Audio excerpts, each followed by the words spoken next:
which basically means my background is research. I work as a polar adventurer and guide. That essentially means that I'm taking myself and small teams, often customers, on expeditions typically to the North and South Poles.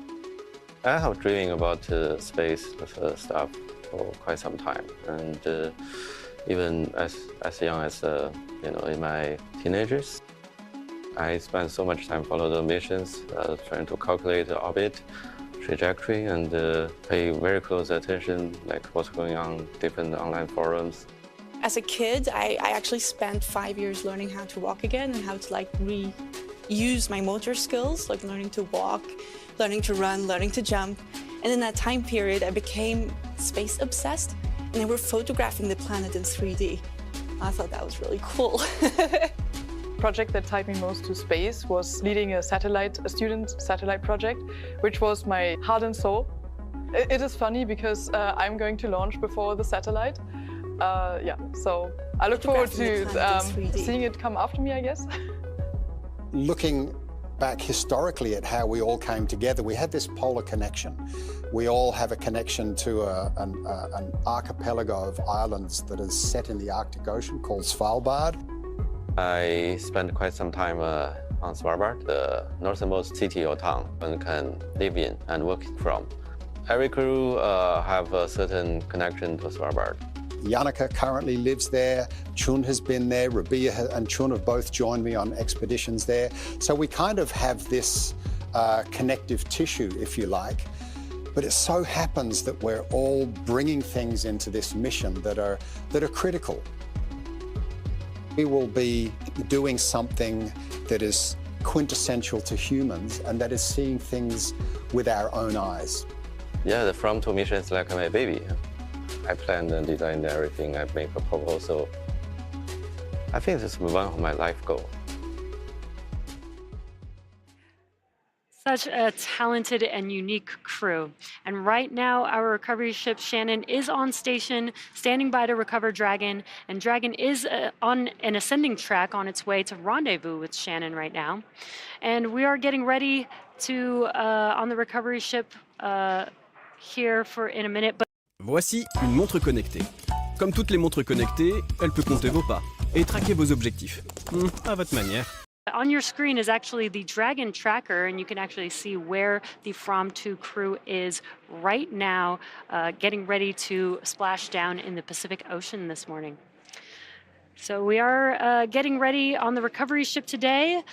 Is Marissa, SpaceX's senior medical research engineer. She's preparing to receive, she is actually there. You can see her on the right hand of your screen on the recovery ship. This is really awesome views thanks to Starlink. Marissa, welcome. Thanks for joining us today. Now you joined us absolutely. Great to be here. You joined us a few days ago to talk about some research that the crew had planned. Now, what research were they able to complete on their mission? Yeah, the crew has been extremely busy up there. They have accomplished all of their objectives, which is fantastic. What I was probably most excited about was the very first X-ray in space. The crew decided to pay homage to the very first X-ray ever taken, which was of a hand with a ring on it. And they took that same exact image, a hand with a ring on it, so we could actually compare them side by side. After that, the crew took a series of diagnostic images, including the forearm, the pelvis, the abdomen, and the chest. They demonstrated the capability of a DEXA scan, which is a way that we can monitor bone health.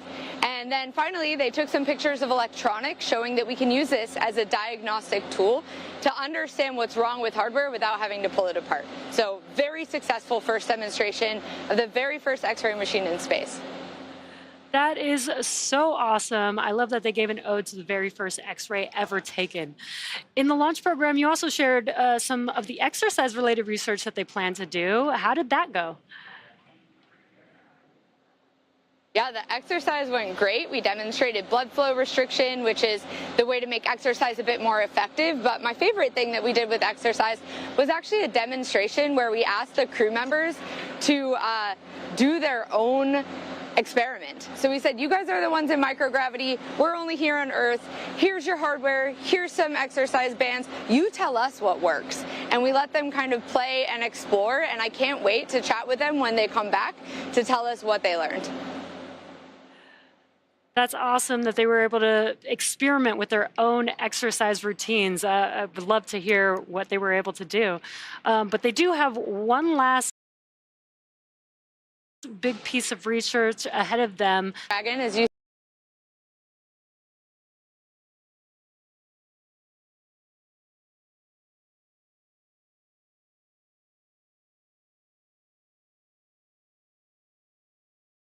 and what we expect this to look like is the crews one at a time getting out of their seats by themselves, taking off their footrests, bending down to grab their survival gear, which weighs about 35 pounds. And when you've been in space where everything is weightless, that might be quite heavy.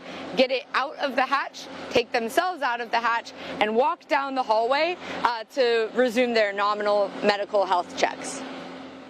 That's going to be really awesome to see, and we'll see how well the exercise helped them while they are in space for this unassisted exit. Now, once they complete egress, what's left for you, Marissa? Yeah, well, the crew is splashing down, but their mission is far from over. After we get off of the ship, we're helicoptering to shore. We have an hour of balance and coordination testing. That is critical to helping us understand how our bodies readapt to Earth's environment. Then we put them as soon as possible into a portable MRI machine, so we get an image of their brain. And why this is so important to do so early is because we actually want to know what their brain looks like while they're in space. We don't have the technology yet to put an MRI onto the Dragon capsule, but what we can do is get them an MRI as soon as they get back to Earth so we can get an idea of all of those changes that happen to the brain. Then, finally, the crew get to sleep for the night, but then we have 2 more days jam-packed with research. We'll be transferring to Houston to NASA Johnson Space Center, where there's a really rare high-resolution bone scanner that we're going to use to see if we can detect the earliest bone loss in crews. And then we have a 9-hour research day after that. So lots more to come, and just can't wait for the crew to splash down. It sounds like you have a really exciting day and couple of days ahead of you. Thanks so much for taking the time to join us today, Marissa. Absolutely. Thank you. As we touched on earlier, Dragon has a series of steps to complete before returning our crew home. First, Dragon will slew, or maneuver itself in a very careful turn, into the correct position to do the deorbit burn here in just a few minutes. Then it will use its forward bulkhead thrusters to perform the deorbit burn, which will put Dragon on a trajectory to return to Earth to our splashdown location off the coast of California. That deorbit burn is expected to last about 16 minutes once it starts. Yeah, this will be the last time the forward Dracos, which are the 4 thrusters located on the top of the vehicle, will ignite. After the deorbit burn ends, the spacecraft will initiate separation of the claw mechanism. After that, Dragon will jettison its trunk. The deorbit burn will place Dragon on a precise trajectory to return to the splashdown zone off the coast of California near Oceanside. And again, this is an entirely new landing location for Dragon. This is the first time a Dragon crew will be recovered on the West Coast. To prepare for these upcoming events, right now, Dragon is autonomously going through its procedures to prepare for re-entry. One of those steps includes isolating the thermal control system fluid loops from the radiator. This system is what will help keep the internal temperature of Dragon comfortable for the crew during re-entry. Obviously, we know one of the reasons that is important is that the exterior of Dragon really heats up as the capsule begins moving through the atmosphere. That comes from 2 things, primarily. One is the friction of the actual air against the capsule, but also that the capsule is moving so fast, we're creating some compression ahead of it. So the heat shield both keeps the crew comfortable and also manages our aerodynamic approach. There's a lot of dynamic events coming up. We did expect the deorbit burn to begin just a few minutes ago, so we are waiting for confirmation on that. But we did already complete 2 phasing burns so far for their return back home. We've had some intermittent views here of the crew, which is looking great as they're preparing for that approach. Of course, at this point, weather is green, and we have our recovery team stationed out in the ocean, which is where Marissa was joining us. So we see it's a sunny day out on the ocean. And we did get confirmation that the deorbit burn did begin. This burn is expected to last approximately 16 minutes. Dragon has not yet entered Earth's atmosphere just yet. The deorbit burn is what lines the vehicle up, enters it into the atmosphere, and puts it on that final trajectory to that new landing site in California. Right now, the crew are using their screens, which we had a view of just a couple of minutes ago, to keep tabs on that burn duration, Draco thruster firings, and trajectory details like entry angle, perigee, velocity, and how much time remains until the deorbit burn termination. Dragon is flying itself, so all the crew has to do is stay strapped into their seats and keep an eye on things. And after the deorbit burn ends, the spacecraft will initiate separation of the claw mechanism, which will terminate data, power, and fluid connections between the spacecraft and the trunk. And then after that, Dragon can jettison its trunk, which is the cylindrical, unpressurized part of the spacecraft that contains the solar cells that power Dragon on its mission in low Earth orbit. The trunk is currently connected to the aft or bottom section of the Dragon spacecraft, where that heat shield is located.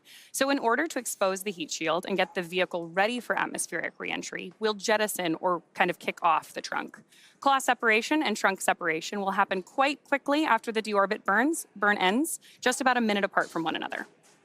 Now, since 2019, Dragon recoveries have primarily occurred off the coast of Florida, but starting with From 2, recovery operations will move back to the West Coast to support Dragon splashdowns off the coast of Southern California. This will ensure that Dragon's trunk, when jettisoned, will re-enter over the Pacific Ocean. Now, SpaceX engineers did some tremendous work to adjust for this, which included changing how Dragon maneuvers before deorbiting and updating the timing of when the trunk separates from the spacecraft.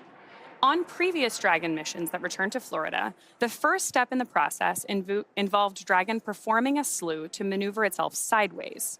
The claw, which provides data, electrical, and fluid connections between Dragon and the trunk, would then disconnect, and the trunk would be separated, exposing Dragon's heat shield for reentry.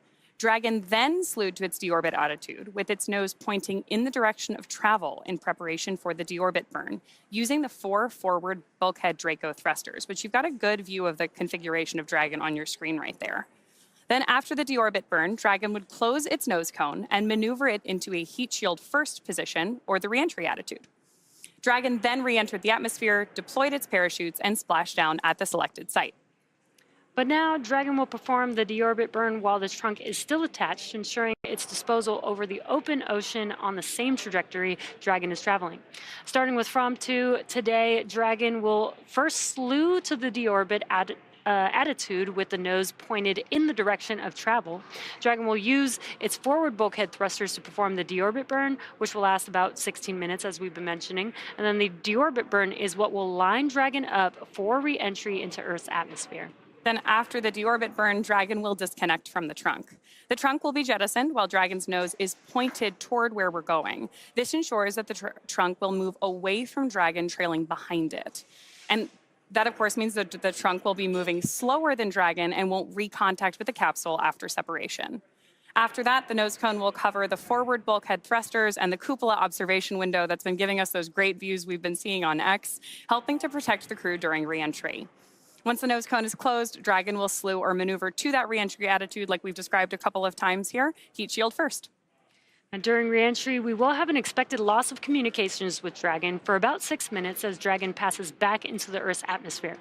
Nitrox is used to cool the cabin and the spacesuits to keep the crew comfortable during re-entry, which is the same type of breathable gas sometimes used in scuba diving. Now, we are expected to regain communication around 9:12 a.m. Pacific time, although the timing isn't exact. After we regain communication with Dragon, about 3 minutes will pass before the drogue parachutes deploy. These are the 2 smaller parachutes that are designed to stabilize Dragon and slow it down before the release of the main parachutes. Then less than a minute after the drogue parachutes deploy, we'll release the 4 main parachutes. These are the big orange and white parachutes that I'm sure you've seen on previous splashdown broadcasts that further slow down the spacecraft. Over the course of 3 minutes, the drogues and the mains work together to bring the vehicle velocity from 350 miles per hour down to just about 15 miles per hour. Yeah, very fast slowdown. Now, as we mentioned a few minutes ago, the crew is going to be heading today to near Oceanside off the coast of California. And there you can see on your screen, there are 3 sites supported by SpaceX located off the coast of Southern California, including Los Angeles, Oceanside, and San Diego. Spreading the supported sites across multiple locations helps to maximize the return opportunities for From-2 and future Dragon missions, lowering the chance we'll have to wave off due to bad weather. Now, in a wave-off scenario, Dragon would remain in orbit until the next landing attempt. SpaceX selected primary and alternate splashdown locations, working with a lot of different variables, including what landing sites are available and have favorable weather. Dragon has the ability to execute a unique series of orbit-lowering maneuvers using those Draco thrusters to line up the ground track for each primary location, and then maintain the capability to change to alternate sites in free flight as weather constraints dictate. But as we've heard today, weather is green for that Oceanside landing.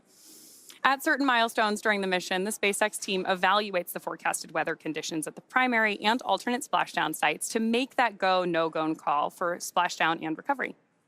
For return, the teams constantly monitor weather at each site. Some of the obvious no-go conditions are rain or chance of lightning in the recovery zone, both for the safety of the crew inside the spacecraft, but also the recovery teams that are on the water. The SpaceX team also looks for wind speeds less than 15 feet per second or about 10 miles per hour and relatively calm seas so that we can safely execute recovery operations, which includes landing a helicopter on the recovery ship to fly the crew back to land, which we saw Marissa standing on. Yeah, that's awesome. For these operations, SpaceX closely coordinates with the United States Coast Guard to establish a safety zone to ensure both public safety and the safety of those involved in the recovery operations, as well as, of course, the crew on board in the returning spacecraft. Multiple notices are issued to mariners in advance of and during recovery operations, and Coast Guard patrol boats are deployed to discourage boaters from entering the splashdown zones. We, of course, do want to stress to the public the need to respect that safety zone today. Recovering a spacecraft from the water is a hazardous operation, and any boats interfering increase risk to the astronauts in the spacecraft, the teams working to recover them from the water, and the safety of those that come too close. So for the safety of the crew and your safety, we recommend you sit back and watch as we'll be bringing you updates of our astronauts coming home right here. Now, when Dragon does re-enter the atmosphere, a sonic boom or a brief thunder-like noise may be heard as the spacecraft travels faster than the speed of sound. As a fast-moving object travels through the air, it pushes the air aside and creates a wave of pressure. Now, generally, the only impact to those in the surrounding area of a sonic boom is the brief noise. They're always really exciting, though, and sonic booms in spaceflight have typically been only experienced by observers on Earth when encountering vehicles designed to be reused, like SpaceX Falcon family of rockets. And when the first stage booster of a Falcon rocket returns for landing, its size and speed generate multiple sonic booms heard on the ground as a double clap of thunder. Similar sonic booms were heard during the return and landing of NASA's Space Shuttle. In each case, sonic booms mark the end of just one in a series of missions for the vehicle returning from flight. In today's case, it will announce the conclusion of our From-2 mission, which we're very excited about, and that's coming up with about a few minutes remaining in Dragon's deorbit burn. Let's talk about some of our first Promenade explorers achieved while in space. We heard some great stuff from Marissa already. I think the thing that's the most exciting to me, though, is that this is the first human spaceflight over the Earth's polar regions. With the exception of the Apollo lunar missions, the North and South poles have not been fully visible to astronauts in space. Yeah, it's unbelievable that we've, launched so many crew members out into space, and this is the first time that this has ever happened. So we're still making history with all these different kinds of missions, which is really cool. There's a lot of progress to be made in space, and during the mission, the crew conducted 22 different research projects. Yeah, I think one of my favorites, actually I had a couple favorites. It's hard to choose. Yeah. The first X-ray in space, one of the most common tools which is used in ERs here on Earth, help diagnose health concerns, but they can also measure bone density, non-destructive hardware imaging to see why something is broken. I think that is so cool that they did pay homage to the original, very first X-ray there. You can see the comparison on your screen. And it's amazing to think that the distance between those two images is about 130 years. Oh wow, that is pretty incredible, and you can see the progress just in that, just in those two images. They also performed the first exercise in Dragon, which I thought was Loved cool. hearing about that. Yeah. You know, on the International Space Station, they do exercise all the time. It's really important for the astronauts in space, especially for long duration missions, to make sure that they're keeping their muscles strong, as we don't have the gravity that we have here on Earth out in space. So it's really cool that they were actually able to come up with a device that helped enhance the exercise, I think that's really cool. I think the challenge of exercise in space is going to be one of our key goals here at SpaceX as we keep working to make life interplanetary. So, of course, one of the experiments on board tested those blood flow restrictions to see if we could generate more strenuous exercise with less space and in less time, given the Dragon is a capsule designed for 4 people in this case, but can actually fly up to 7. And I also love that we get to see what the crew came up with their own kind of self-experiment, saying what can you do in this space, what makes sense, and what seems worth doing. Yeah, I'm really curious to hear, you know, maybe I wonder if it was the same exercises. Did they do team exercises, or did they have their own individual ones that worked specifically for each person, since everybody's a little bit different? Yeah, I'm looking forward to hearing the findings on this one for sure. Yeah. The next one, though, that I'm also excited to hear about is growing oyster mushrooms in space. This is the first time oyster mushrooms have been grown, but there is certainly an optimism here that mushrooms will be a perfect type of space crop. In some cases, they can double in growth every day, helping astronauts to meet their nutritional needs on long-duration space missions like those to Mars. Yeah, with all that working out that they're going to be doing in space, they're definitely going to need some food to keep them energized. In addition to the medical research, the crew teamed up with amateur radio on the International Space Station to host From to Ham, a polar history-focused competition for the ham radio community. Now, while the crew orbited, they transmitted images of various locations mixed up as puzzle pieces. Participants from around the globe assembled the pieces to identify the location and uncover its significance to polar history. There has been a huge emphasis on polar history for this entire mission, which is certainly not surprising given that video we saw of the crew earlier and all of their connections to Svalbard. But I'm excited to see which student teams fared the best in that ham radio competition for sure. Yeah, I love that they came up with this idea to do this while they were out in space. I think that's so cool. In addition, the crew brought significant artifacts from history with them to space, including a piece of the original Fram ship deck on loan from the Fram Museum in Norway, a historical medal from the collection of the German Museum of Technology in Berlin, and the Stephen Hawking Medal for Science Communication from the Starmus Festival, which recognizes the work of those helping to promote public awareness of science. Now, I think that is pretty unbelievable, knowing how long ago that mission was, and to bring it full circle or full orbit, to bring a piece with them on this mission. I think that is so cool. Amazing. The crew experienced about 15 to 16 orbits every day with an orbital period of about 95 minutes, which means that our crew saw approximately 15 sunrises and sunsets per day on this mission, which is a little different than your usual Arctic experience. Right, and also a little bit different than the equatorial orbits, which are just a little bit faster than that. So I thought that was interesting that it was just a little bit longer for the orbit going in the polar direction. Yeah, absolutely.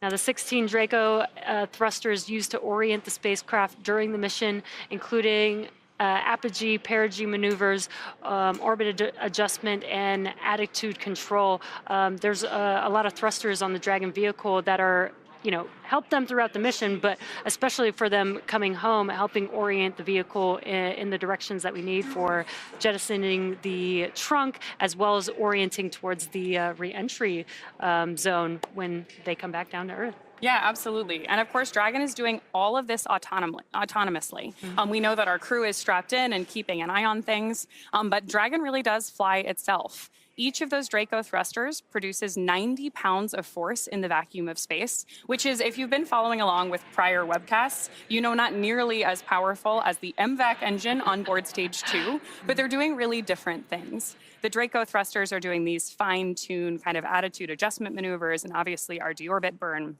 while the MVAC is usually what injects our payload or our astronauts into their intended orbit. Yeah, the engines on the rocket help get them. Dragon SpaceX, deorbit burn complete. Performance nominal. Trunk separation sequence initiated.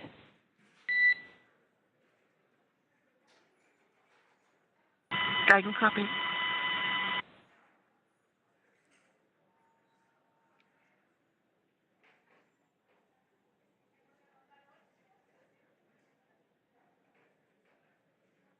And we did hear just confirmation of that deorbit burn completing. Dragon is now initiating separation of the claw mechanism, which will terminate data, power, and fluid connections between the spacecraft and the trunk. And then after that, Dragon will jettison its trunk, which is that cylindrical, unpressurized part of the spacecraft. The trunk is currently connected to the aft or bottom section of the Dragon spacecraft, which is also where the heat shield is located. So in order to expose the heat shield and get the vehicle ready for atmospheric reentry, we jettison the trunk. So we'll listen in now for that milestone. Nominal trunk jettison. Right on schedule. Great news. Dragon copy. Nominal trunk jettison. Great news. We just heard that call out and confirmation that the Dragon trunk has now separated. We always do that call and response from mission control to the crew on board too, to make sure that everybody's staying in tight communication for critical operations like this. So Dragon will now slew, which again is that careful turning maneuver, to the reentry attitude. Heat shield first, as the trunk gradually drifts further and further away from the spacecraft. Next up, Dragon's nose cone will be closed to protect the forward hatch during reentry. The crew will keep using their screens to monitor the locking of the nose cone, which is done by a set of hooks. And that is coming up here in just a couple of minutes, and we're getting some great views of our recovery ship here on your screen right now too. And we've been talking about weather. Weather looks excellent there in the recovery zone. Dragon is also beginning to flush nitrox into the cabin and continuing to top off the crew's suits with cool air. This is what will allow the cabin temperature to remain comfortable while the external temperatures reach 3,500 degrees Fahrenheit, which is pretty hot. The heat shield will now be pointing forward, leading the spacecraft to the landing site.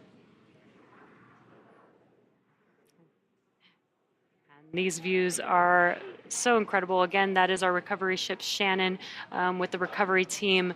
They're patiently waiting for the From 2 crew to make their way back home on Earth. You could tell from that interview we did with Marissa earlier how excited they all are to welcome the crew home, hear their experiences firsthand, and obviously do some of those initial experiments right away, even as the capsule as the crew exits the capsule unassisted for the first time. Yeah, exactly. I'm sure everybody that has been working with this crew, it's been a while. The mission did not just start on Monday. There's been a lot leading up to it and preparing for all the research that they've been doing, and they still have a little bit more when they get back home. I think the thing that has been the most exciting to me following along with this mission has been watching the crew's updates over X. They have shared incredible videos, again, through that plug-and placer system. But I'm really excited to see some of the videos that they've taken, some of those like higher resolution images, given that so many of them have experience with Arctic exploration already. I can't wait to see that new vantage point that they have to share with us when they get back. And with cinematography. And there you can see on the Dragon tracker exactly where they are passing over, looks like Antarctica there, making their way towards the Pacific Ocean. Again, they are going to be splashing down for the first time in a Dragon vehicle off the Pacific coast, or off of the West Coast in the Pacific.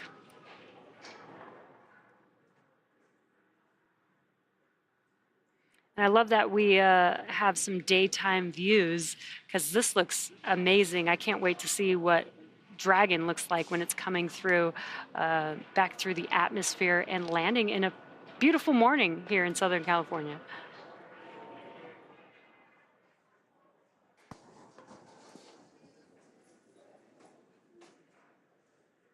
Of course, at this point, we are standing by for more call-outs from Mission Control and our crew as we approach that drogue chute deploy. And the next event that we should hear potentially a call-out for is the nose cone closing. Now, at this point, we've completed 2 phase burns, a deorbit burn, jettisoning the trunk, and next up, we will have the nose cone closed in preparation for splashdown. We do have confirmation from our team that nose cone close is in progress.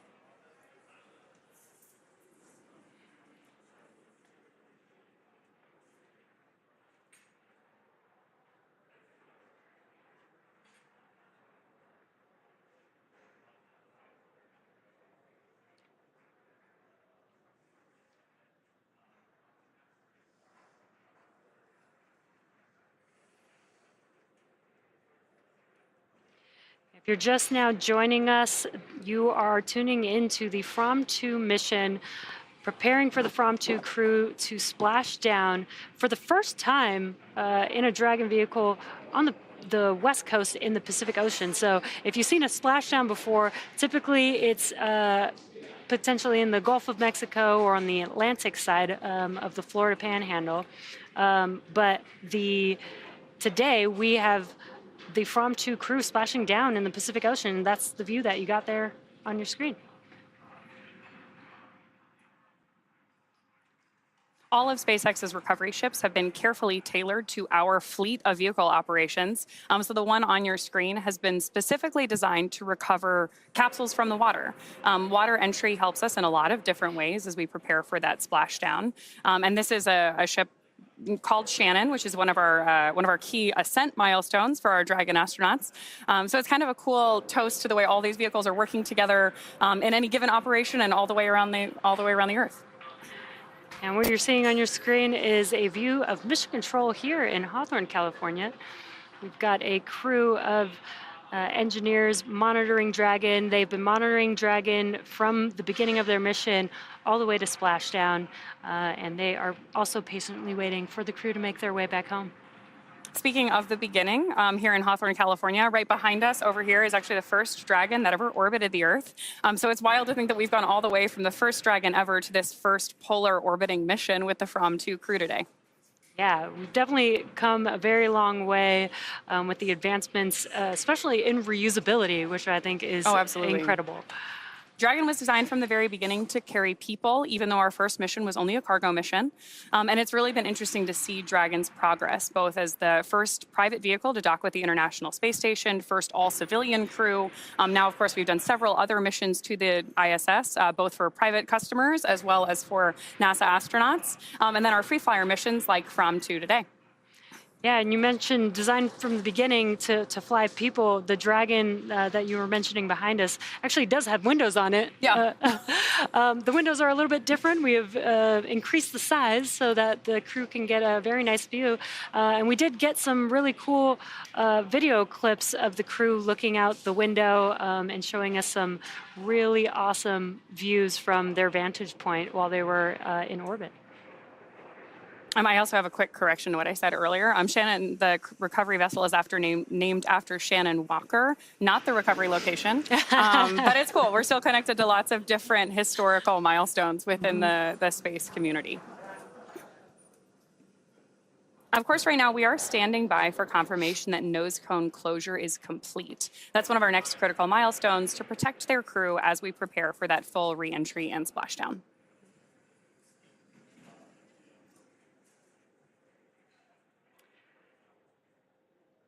Yeah, I'm really excited to see. You know, we got a few clips here and there.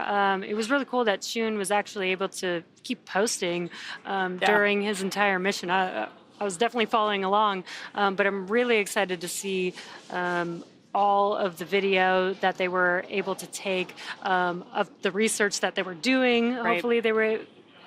Hopefully they were able to document all of that. We also got confirmation that the nose cone... Dragon, SpaceX, nose cone secured for entry.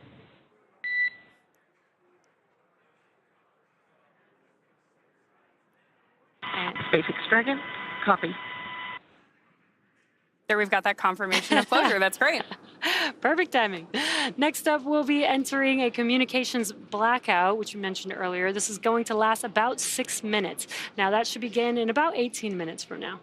Just in case you are just joining us, on Monday, March 31st at 9:46 p.m. Eastern, Falcon 9 launched from 2 to a polar orbit from Launch Complex 39A at NASA's Kennedy Space Center in Florida, flying over Miami as well as Cuba and Panama and just west of Ecuador and Peru on their ascent to space.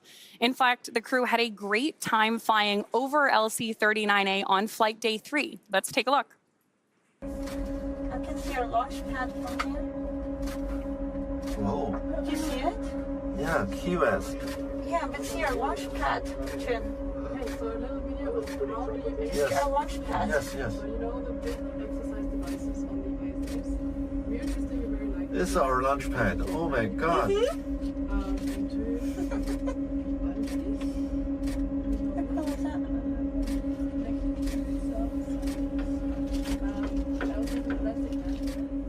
So cool, and it was really cool to hear the reactions in real time in that video.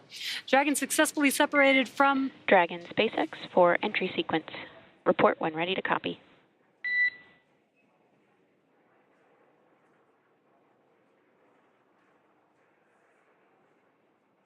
SpaceX Dragon, go ahead.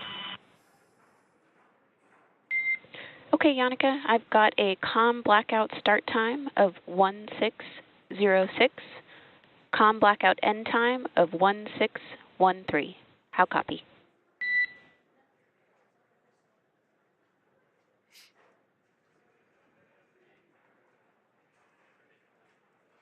Dragon copy. That is a blackout time of 1606 and end time 1613. See you on the other side at 1613. That's a good copy. With that, can you please verify tablets are secure behind the elastic band, visors are down, and restraints are tight?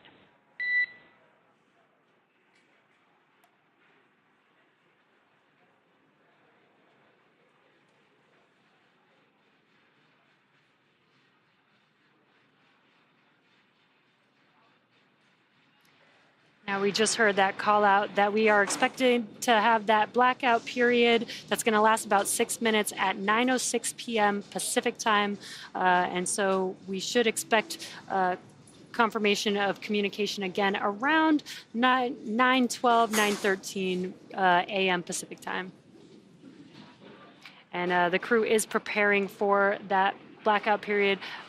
The Corps did mention, put your visors down, make sure you're strapped, you're buckled in. Yeah. Get ready to come home. Yeah, exactly. Now, Dragon successfully separated from Falcon 9's second stage about 10 minutes after liftoff and continued on its journey. SpaceX Dragon, all 4 crew members, tablets restrained, restraints tight, and visors down.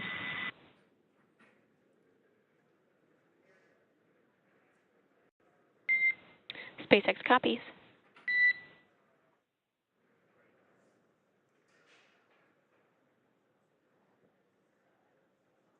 And good confirmation that they're all strapped in, visors down, ready to go.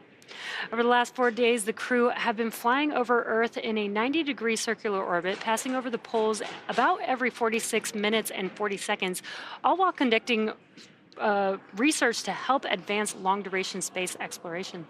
And Yannicka, one of our crew members on board, is a cinematographer by trade. So she has taken every possible moment to capture her experience throughout the mission. From 2's return to Earth actually began yesterday, around when they initiated their first downhill phase burn, followed by the second downhill phase burn. Each of these events involved short firings of Dragon's Draco thrusters to lower Dragon's altitude in advance of re-entering the Earth's atmosphere. Now, following these 2 burns, the crew finished out a day of research and had their last dinner on board at about 2:50 a.m. Pacific time.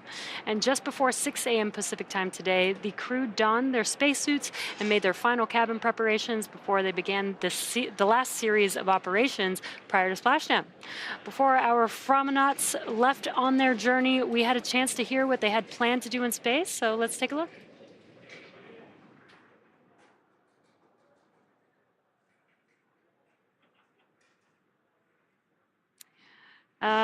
and actually, sounds like we don't have views of that, but we did hear all about the stuff from Marissa of all the research that they were able to do throughout their mission. Yeah, a lot of historic firsts on this one. We heard about the first X-ray taken in space, first oyster mushrooms grown in space, crew-driven experimentation with exercise on board Dragon for the first time. And of course, again, this is the first polar orbiting mission and our first return to a California landing site. So lots of progress being made on each of these missions. Every day we're learning something new, which is pretty cool. Yeah, you mentioned a lot of firsts. After Dragon has re-entered the Earth's atmosphere, a series of parachutes will deploy, and that'll slow down the spacecraft's final descent.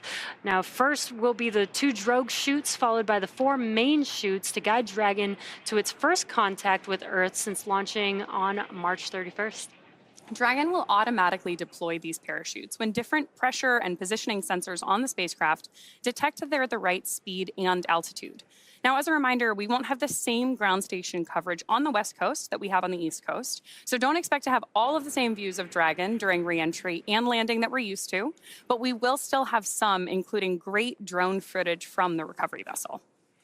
And we will also have telemetry and other data and should be able to bring you updates throughout. Now, during re-entry, Earth's atmosphere does most of the work slowing the vehicle down from an orbital velocity of approximately 17,500 miles per hour. As Dragon comes through the atmosphere at hypersonic speeds, the high temperatures and interactions with the atmosphere generate a plasma field around the vehicle that Dragon's heat shield protects the spacecraft from. By the time of drogue parachute deployment, Dragon will be traveling at just 300 miles per hour and at an altitude of about 18,000 feet. That is incredible how quickly, because it's within a few minutes that happens, that we can slow down the vehicle. Now, vehicle velocity at main chute deploy will be approximately 119 miles per hour at about 6,500 feet above the splashdown site. And vehicle velocity at splashdown will be approximately 16 miles per hour. Pretty slow and steady. Yeah, wild to go from 17,500 to 16. Yeah. Of course, the crew experiences a lot of different things on return, but the highest G load that they will experience during re-entry is approximately 3 to 5 Gs, which is basically the same you feel on a really good roller coaster. During their 4 days in space, where the Gs were 0, the crew got to enjoy some amazing views from Dragon's cupola, which is the largest window ever flown in space. So here's a look at the engineering that went into creating that for our crew. When we started thinking about the cupola, it's more than just another window in space. It's an extension of the Dragon spacecraft. So when we got into concepting, it has to have the same feel and aura of the actual Dragon spacecraft. You are go to open the forward hatch for cupola use, and please enjoy the best view off the planet. When the forward hatch first opens, you can look up and you see immediately that there's a large window up there with the 4 Draco shields protecting the bubbles from the Draco pulses. If you look at the videos from Inspiration 4, you can see their jaws all drop just looking out the forward hatch, not even being in the cupola. The most notable thing to me is that it looks so simple on the outside, but the deeper you go, the more you uncover more complexities within it. There's 3 different bubbles that make up the cupola. The exterior-most bubble is our thermal bubble, which is designed to protect from micrometeorite debris that we could experience on orbit. The center bubble is the pressure pane, which holds in all the pressure. And the innermost pane is our scratch pane, designed to protect from anything that the crew inside might be doing. It's actually made from acrylic and polycarbonate layers, but you also have technologies that are in, say, fighter aircraft that are applied to the cupola. We have a coating called indium tenoxide, which keeps the temperatures down on the inside of the cupola space. All these aspects are tested on the ground and made sure that we operate safely and that we know that when the astronauts are going up there that they have a great time. What makes this the largest window in orbit? It's just the overall size of it. I feel like it's just so immersive, like you're inside of the bubble and you're looking out and space is literally all around you. I think the experience of having the cupola on Dragon makes it such that Dragon is the experience. Even when we fly our short duration missions to the ISS feels like the destination and the experience, whereas having the cupola on Dragon really makes Dragon and being inside the cupola the destination. When you get into the cupola, it feels almost like you're on a spacewalk. The Earth all around you, the stars, sunrise, sunset, getting up in there and looking out is a one-of-a-kind experience.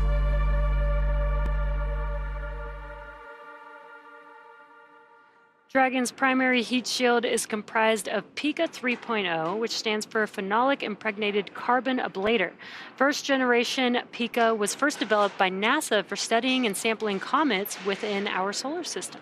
SpaceX then partnered with NASA to develop Pika X, which was the second-gen product used on all Dragon 1 CRS missions that successfully resupplied the space station on 20 different flights.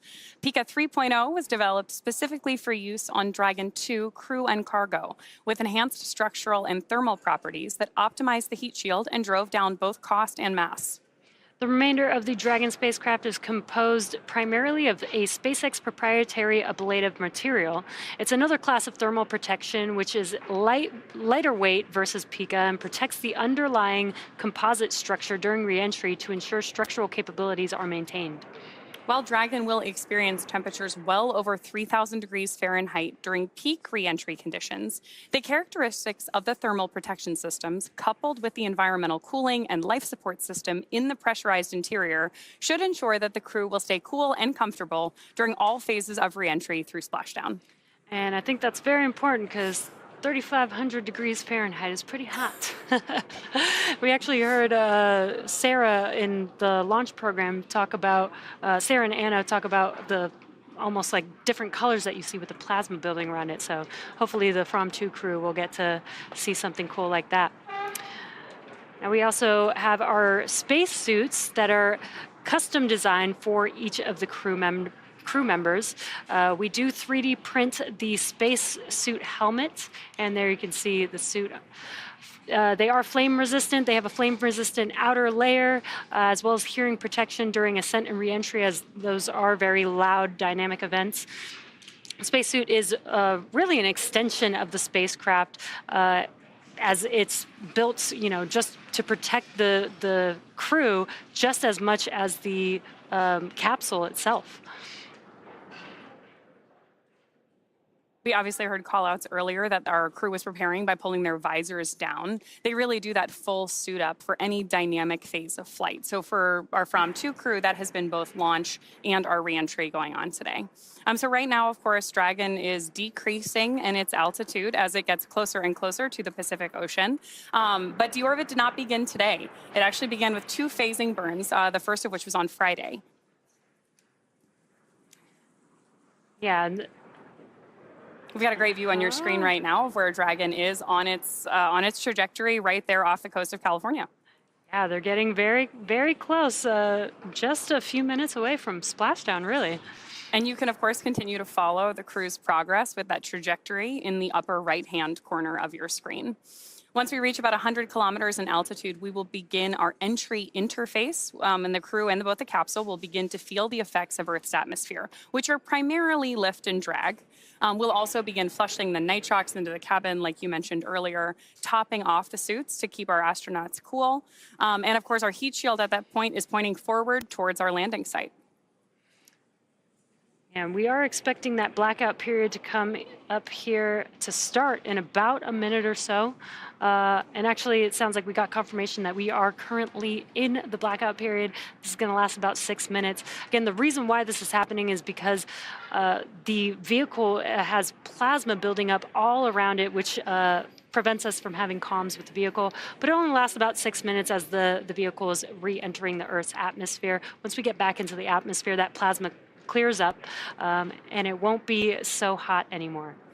So at this point, we are in the communications blackout period, again, which will last about 6 minutes due to plasma formation around the spacecraft. Now, during this time, no vehicle telemetry is received by mission control or the recovery team, and no external commanding of the vehicle or voice communication is possible.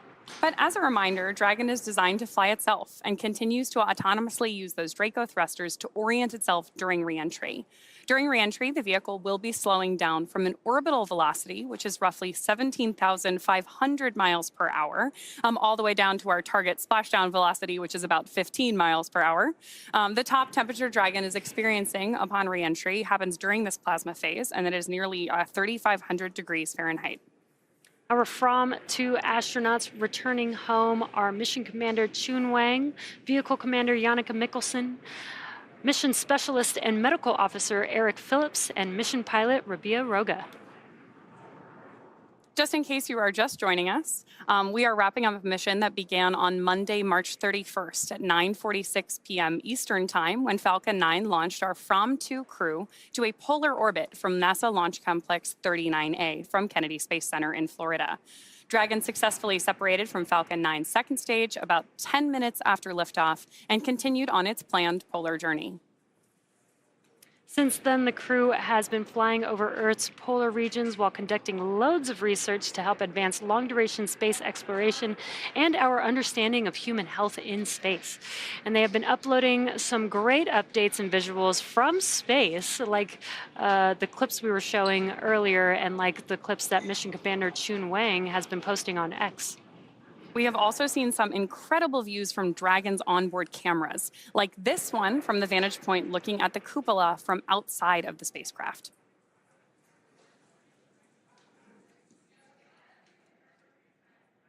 That is so incredible that they have that cupola and the space hair. I love it. You can tell they've really been enjoying their time together up in microgravity, getting these great images here that they took of their launch site from up in space. Yeah, that cupola view really allows all four of them to be able to see, out the window at all times. Which is particularly exciting for this mission because, again, this is the first crewed polar mission, which means these From-2 astronauts are the first astronauts since the Apollo missions to be able to see the poles of the Earth from space. And the crew just having fun in microgravity there, taking a lot of photos and videos. This is a view from the cupola. You could see the nose cone in that view. And some nighttime views. Even at night, you get to see the Earth with all the lights that we have on Earth. These are just incredible views. And obviously, everything the crew has been sharing while they've been up in space, they've done through Starlink. And it has just been so cool to hear those first-hand accounts, see what's jumping out at them, what's been exciting to them. And I'm sure we'll see a lot more as the research findings continue once they get back home.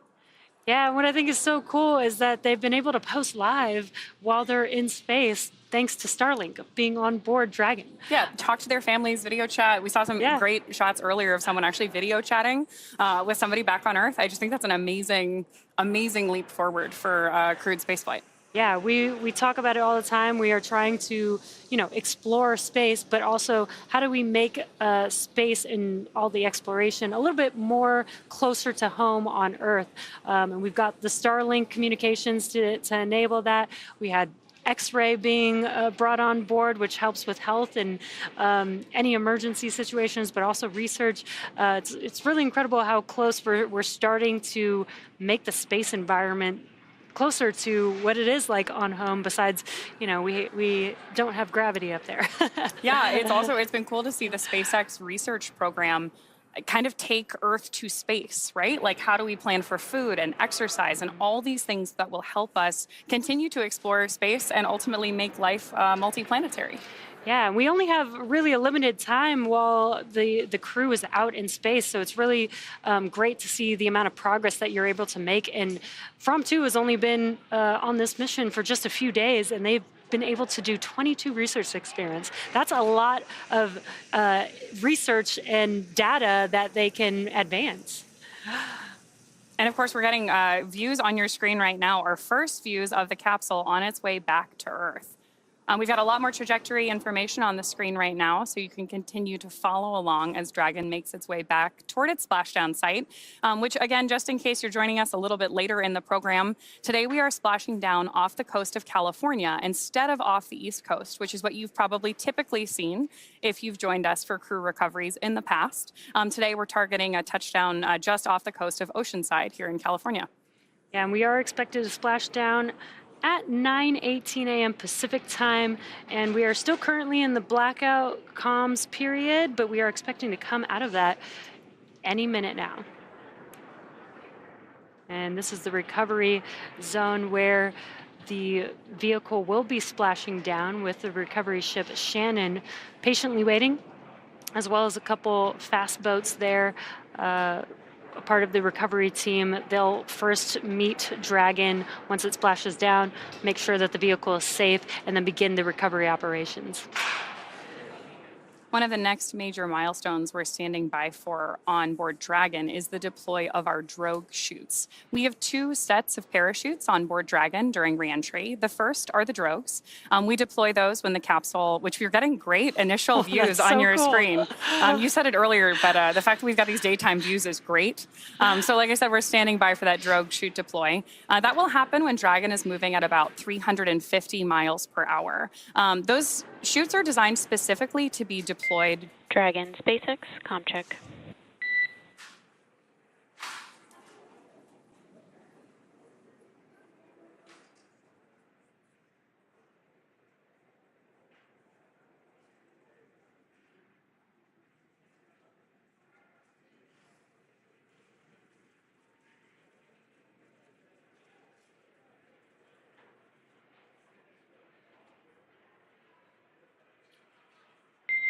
Dragon, SpaceX, comm check. SpaceX Dragon, we have you loud and clear. How me? We have you the same. We see a healthy flight computer. Expect automated chute deployment. Dragon, copy. A GPS has converged. Expect nominal altitude for drogue chute deploy. Dragon, copy. Awesome. As you heard there, we have confirmation that we have come out of the blackout period and established comms back with the From-2 crew as they're making their way back down to Earth, and we are expecting those drogue parachutes to deploy here. Sounds like it's on time and at the expected altitude in just about a minute or so. Yeah, which is all great news. We heard a lot of good confirmation from Mission Control back to Dragon. So again, those drogue chutes are special in that they are smaller and lighter than our main. Brace for drogues. Good. Copy, brace for drogues. You can see on your screen that the seats are rotating in preparation for splashdown, and the crew is bracing for the drogue parachutes. They're going to feel maybe a little bit of a jolt as the vehicle is going to slow down very quickly. And this is such an incredible view that we're seeing of Dragon because of the daytime views that we're getting here. This looks amazing.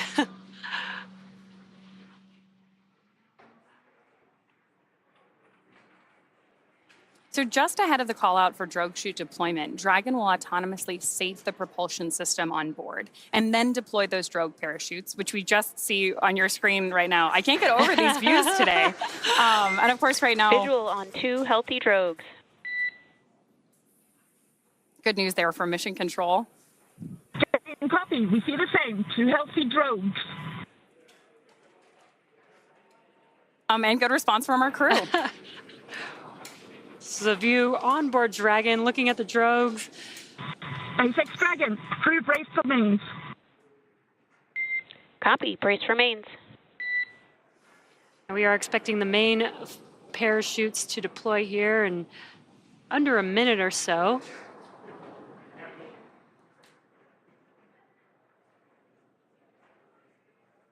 So wow. Yeah, those are amazing. Right now, those drogue chutes are doing that initial slowdown, and it looks like we're getting views here of main parachute deploy.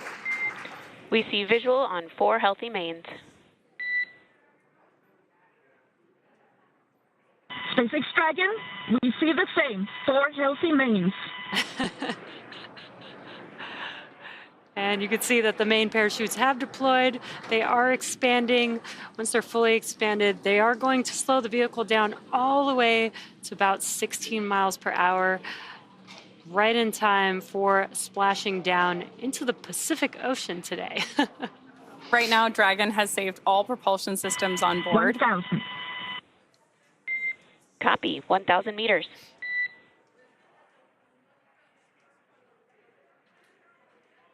Dragon right now is also terminating the nitrox suit and cabin purges and is beginning to increase pressure in preparation for landing. And additionally, the mission control team here in Hawthorne is reporting the precise landing coordinates to the recovery team so that they know exactly where 800. Copy, 800. Exactly where they're expected to touch down. And you are hearing those callouts. We are confirming the altitude as the vehicle makes its way back down to Earth. And of course, now that we've had confirmation of both drogue and main parachute deployment with these great views of our crews inside Dragon on your screen now, our next major milestone is splashdown. Yeah, very excited with these awesome views that we're getting. 600. 600 meters. Landing in water is simpler, therefore more reliable, and it provides more margin against unlikely parachute issues. Now, we had to learn how to make Dragon waterproof, but once you do, it's rinse, review, and reuse.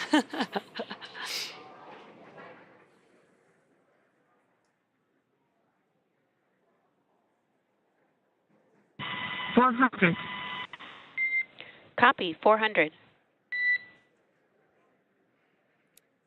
If you're just now joining us, Crew bracing for splashdown. you are watching the From-To crew make their way back down to Earth, and amazing daytime views. I love that we got the opportunity to do this. You could see Dragon and 200. Copy, 200 meters and braced for splashdown.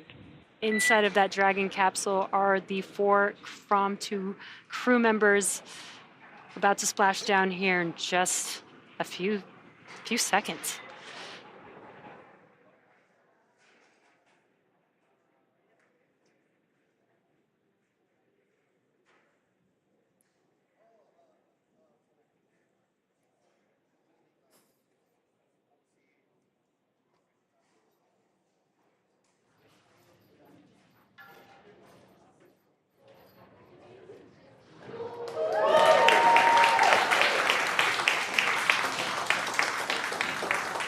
Welcome home From-To. We have confirmation of splashdown of the Dragon spacecraft. Dragon has returned home with the From-To crew.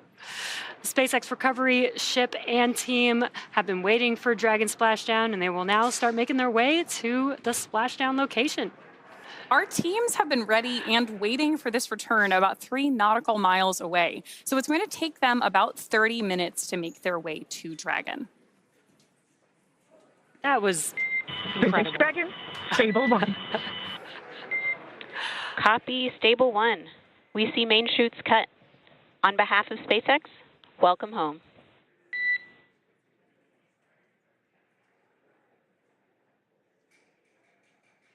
Great confirmation there from our mission control team that we've seen main chutes cut.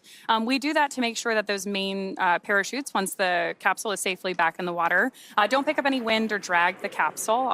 As we have our 3 recovery vessels, the main Shannon recovery vessel and those 2 fast boats on their way out to greet our crew.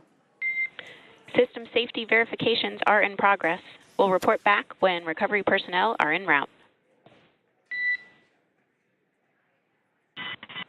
Copy.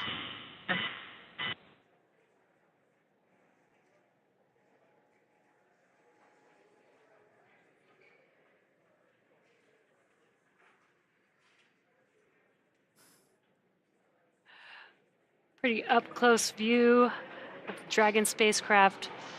The From-To crew still inside. Welcome back to Chun, Yannicka, Eric, and Rabia after their few days in orbit, in polar orbit around the Earth.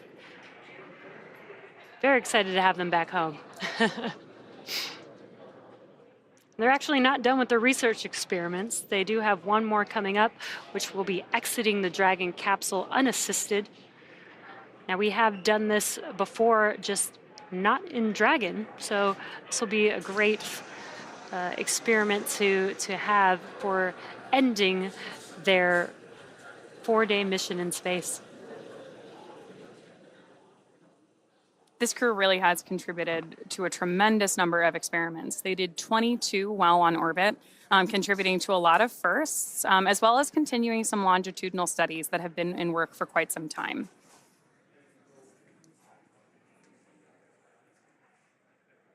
The most notable of these was a glucose monitoring experiment, which will help us better understand how glucose performs in the body on both short and long duration space flights. Now we're currently just waiting for the two fast boats as they're making their way to approach the vehicle. They are going to pick up those main parachutes out of the water and then approach the vehicle. Ensure that the vehicle is safe. There's no hazardous gases around the Dragon capsule, and then they'll begin starting their rigging operations to be able to pull the Dragon capsule up out of the water onto the recovery vessel.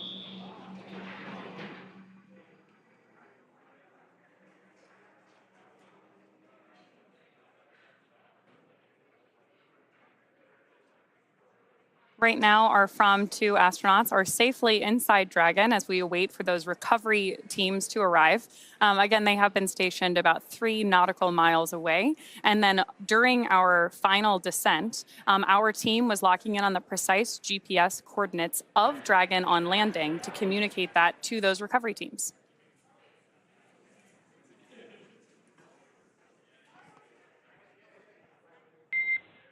SpaceX is go for recovery personnel to approach. Expect personnel alongside in 1 minute. And you can see that the fast boats... I copy, expecting personnel alongside in 1 minute.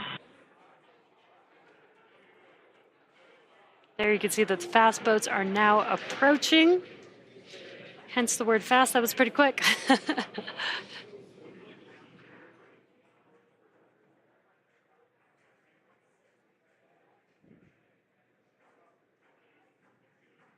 What a view. We are in the Pacific Ocean. This is the first time Dragon has splashed down off the west coast.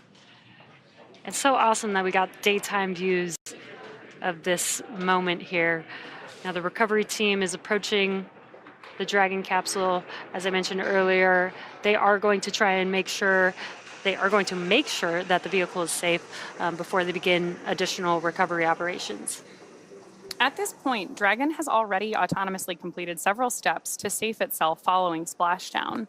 For those of you just joining us, our mission has gone smoothly so far. From-2 successfully splashed down off the coast of Oceanside, California in the Pacific Ocean at 9:19 a.m. Pacific. Dragon successfully re-entered the Earth's atmosphere, followed by deployment of its parachutes to slow the spacecraft down to a gentle splashdown. And again, we're now awaiting Dragon's recovery. Great views from this drone that's overseeing recovery operations at the moment. Upon detection of landing, Dragon automatically releases those main parachutes to prevent the wind from pulling the spacecraft. Dragon then automatically safes any pyrotechnics still present on board the vehicle and may automatically perform additional minor system reconfigurations. The astronauts remain seated in their suits at this point, but the onboard air conditioning keeps temperatures in check inside the spacecraft, and the communication systems on board remain powered so the crew can continue to communicate. SpaceX has 2 fast boats in our recovery fleet, one of which you can see just behind Dragon, and a couple others moving around at the moment, that move quickly to the splashdown point. They're being followed by Shannon, our main recovery vessel, which will move into position upwind of the spacecraft. Now, the 2 fast boats have very specific roles. The first approach is focused on immediate safety inspection of the spacecraft integrity and checking for any presence of hypergolic propellant vapors, ensuring that it is safe for Shannon to approach the Dragon spacecraft. Then once Dragon is cleared for full approach, the team begins rigging the spacecraft for water recovery by the recovery ship. The second fast boat is responsible for parachute recovery and also serves as a redundant boat to the first. And of course, if you've seen droning in and out of the frame here, a team member of ours on a jet ski also helps to gather up the now detached parachutes. It'll take a little over 10 minutes for the recovery crew to complete their safety checks, and then once they're complete, the team will begin preparing Dragon to be lifted into the recovery vessel. As part of the preparation for this lift, one member of the recovery team will climb on top of the spacecraft so that they can attach Dragon's hoist rings and connect the lifting lines. It will take us less than an hour to raise Dragon to the recovery boat and for the crew to exit the spacecraft. And again, today, they will be exiting the spacecraft unassisted. And hopefully they were able to work out a lot in the last 3 days and potentially may not see much of a difference. We do know that while you're in space and you don't have gravity, you may lose some muscle mass and some bone density, but with a short trip and being able to have the workout equipment that they had, we'll see how their exiting of the spacecraft goes unassisted today. We heard earlier in our webcast today, too, that that's not just them exiting the capsule. They're still wearing their spacesuits, obviously, and altogether the equipment that they're carrying weighs about 35 pounds, which may not sound like a lot, but after you've been up in zero gravity for quite some time, right. In our case, it's been about 3.5 days for our crew. Hypergol sweeps and unfired ordnance checks are nominal. Rigging in progress. Approximately 25 minutes until capsule lift. Stand by for PMC with the SpaceX flight surgeon. Dragon copy on all and standing by for PMC with flight surgeon. Good call-outs there that our first set of safety sweeps by that first fast boat are complete on board Dragon. Our recovery teams are now preparing to lower the vessel's hydraulic lift mechanism on board Shannon into the water to bring the spacecraft back up onto the ship. We have an on-deck translation system known as the nest, and that's where we'll put Dragon. Dragon will then remain in the nest during crew extraction and for the journey back into port. Dragon is currently done being inspected. We did get the go that the vehicle is safe.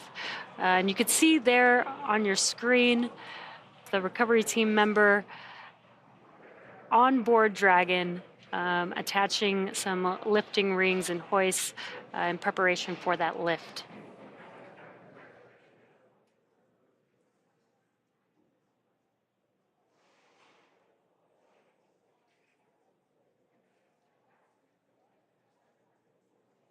We're getting some great images of it here, but recovery is really a very dynamic set of operations with a lot of teams moving closely coordinated to make sure that we can get those astronauts and capsule The safe. next call will be from the flight surgeon on Dragon and Ground Private.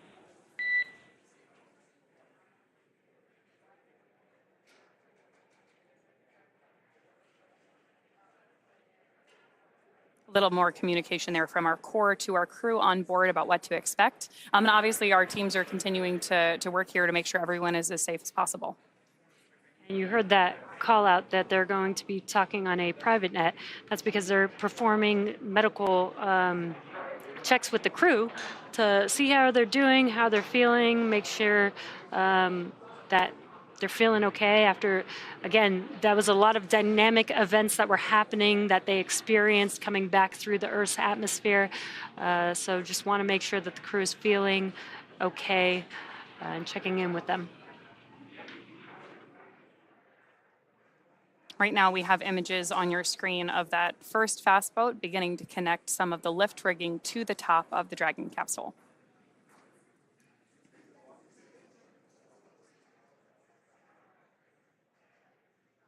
And meanwhile, our recovery vessel Shannon is preparing to receive the Dragon on board so that we can do that egress of the crew.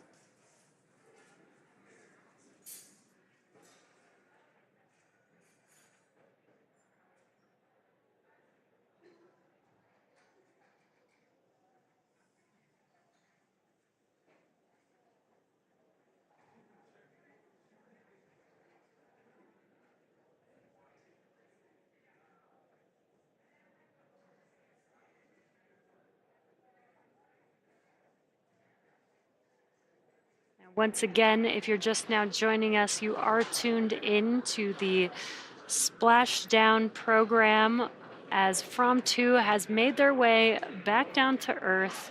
4 crew members still patiently waiting inside of the Dragon capsule that you see there on your screen. We are currently in procedure of the recovery operations. The next milestone that we should be able to visually see will be when the Shannon recovery vessel approaches the Dragon capsule, and then we will lift the capsule up out of the water into what we call the Dragon nest on board the recovery ship.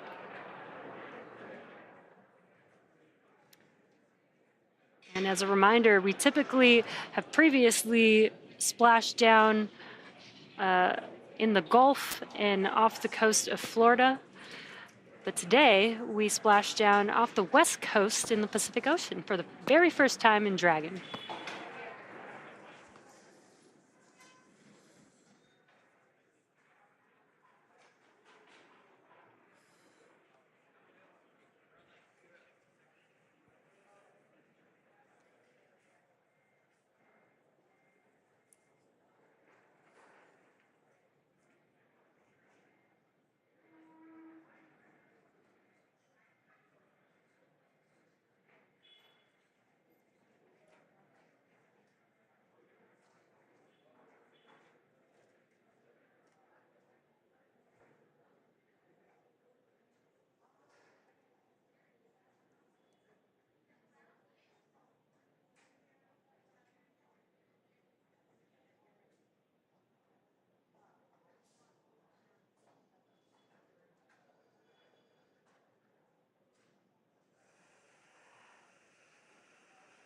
And the From 2 crew is still patiently waiting inside of the Dragon capsule there on your screen.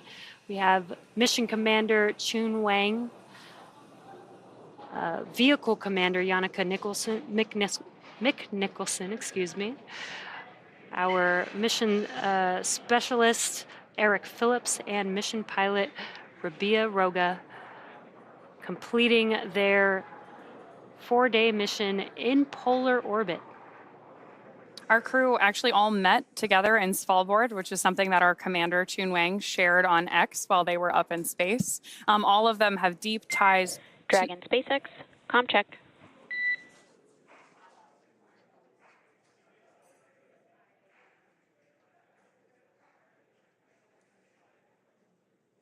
SpaceX Dragon, repeat. Comm check. SpaceX Dragon, we have you loud and clear. Tell me. I have you loud and clear as well, and Dragon to ground is no longer private.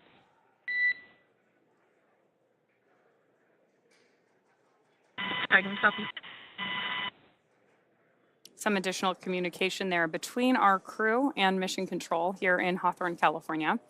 Again, all of the polar explorers on board today have deep ties to the Arctic. That's where this crew met and kind of dreamt up this mission.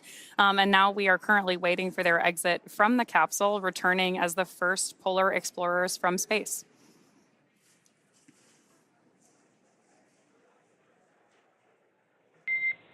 Dragon, be advised, we are transitioning our forward link. Comm will be unavailable for approximately 5 minutes.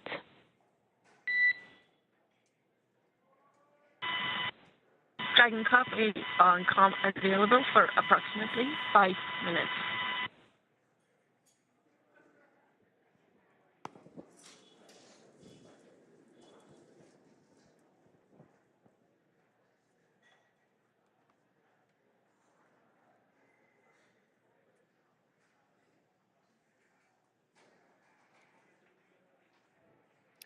There you can see our recovery vessel Shannon and a view from on board the recovery ship. Now this is the deck that the crew will walk out onto when they first exit the vehicle. The Dragon capsule will be lifted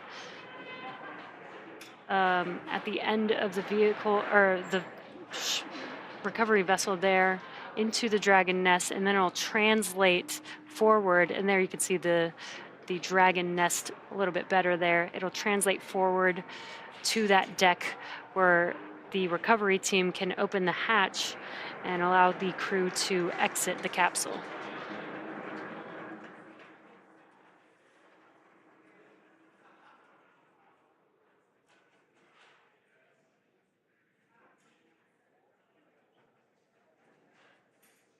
We mentioned it earlier, but that circular fixture that you see at the aft end of the recovery vessel, which is at the top of your screen, is what we're referring to as the Dragon nest. That's what we'll place Dragon into, both for crew exiting or egressing the capsule, and for transition of the spacecraft all the way back to port. That's where it will stay nested until we're ready to take it off. And obviously then we bring those capsules back and prep them for future reflight, as we do with most of our vehicles here at SpaceX.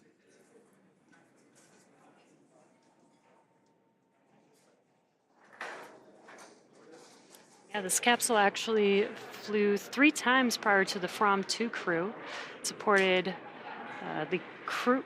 It supported the Crew 1 mission a few years ago, which is wild to think in the past few years that we've had so many crew missions, and now today concluding a fully commercial civilian mission. Our second, actually. Our first was onboard Inspiration 4. We've had several different free-flying missions since then. Obviously, Polaris Dawn last year, From to today. But lots of different use cases for Dragon. We see it transport NASA astronauts. Dragon SpaceX, ComCheck. SpaceX Dragon, we have you loud and clear. Tell me. Copy. I have you loud and clear as well. We have completed our forward link transition. Dragon, copy. Good confirmation there that we're continuing that communications between mission control and From-2 on board.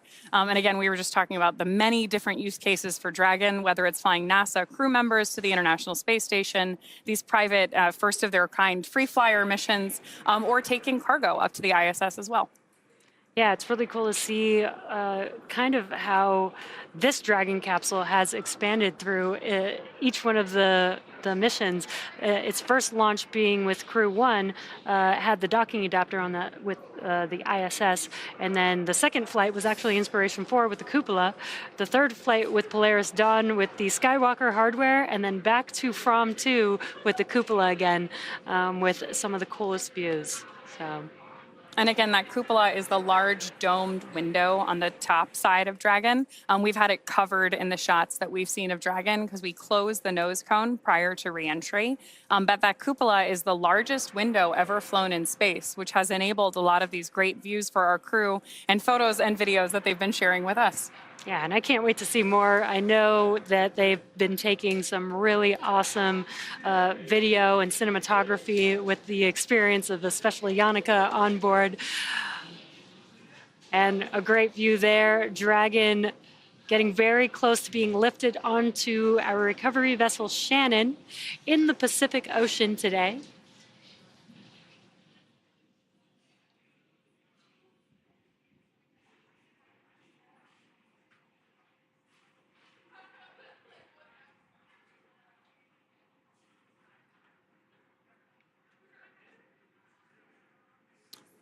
Right now, our teams are working on lowering the vessel's hydraulic lift mechanism on board Shannon into the water to bring Dragon up on deck. We'll go ahead and put it in the Dragon nest we were talking about a little bit earlier there. This really is a closely coordinated effort between a lot of different teams, and we're seeing a lot of different vessels, team members, all work together in these different shots that we're getting from the drone covering recovery today. And you can see how calm the water looks in the Pacific Ocean.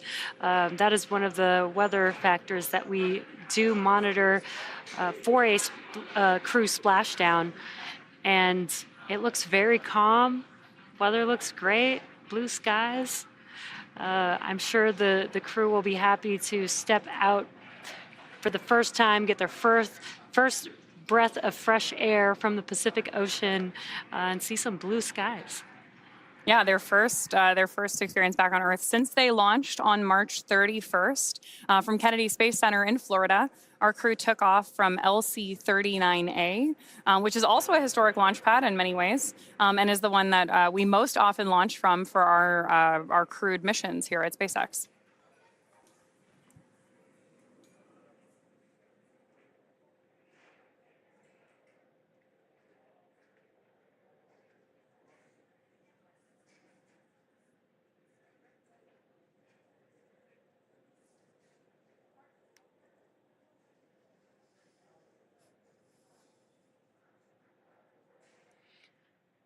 And we've mentioned this before, but as you can see on the recovery vessel, there is a helicopter pad there.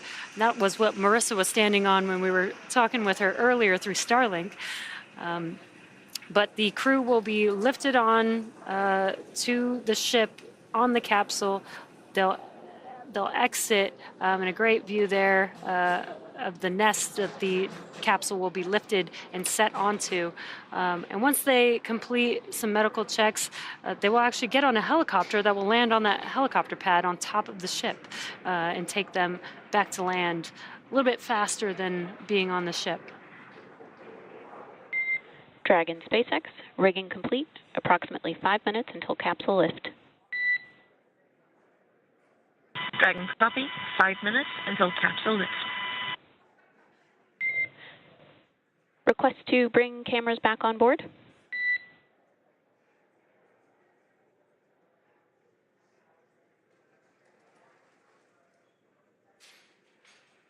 SpaceX Dragon, stand by.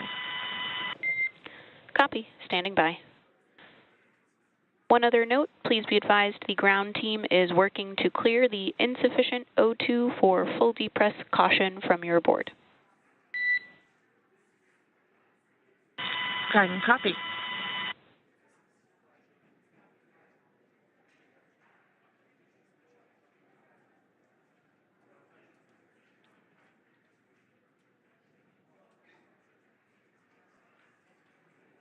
You may have heard those comms there, but getting very close to Dragon being lifted out of the water with that hydraulic lift system there.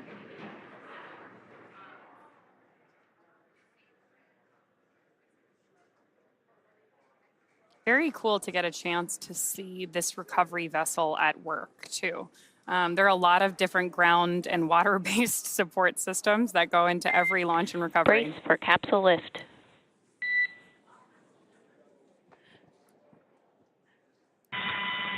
Dragon copy, brace for capsule lift. We also saw our iconic team member jump into the water.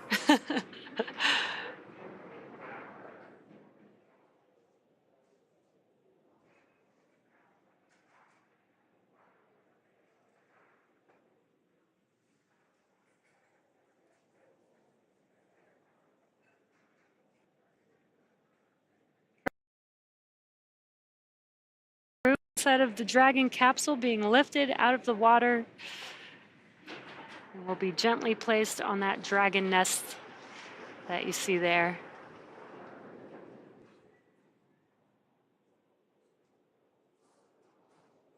These views are awesome. This is so cool.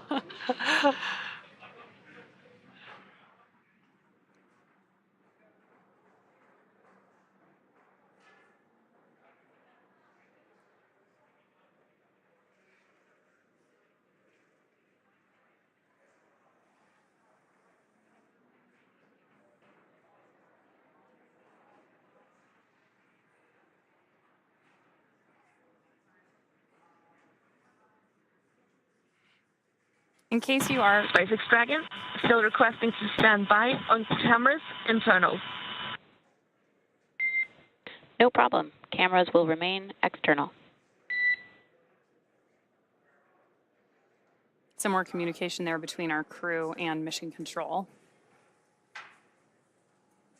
In case you joined us later in the webcast, this was our first recovery of a Dragon off the West Coast. So it'll be interesting to hear what our recovery teams have to say about the differences between operating on the West and East Coast. Typically, the West Coast water is a little bit colder, so we'll see what the fast boat crew members especially have to say about the difference.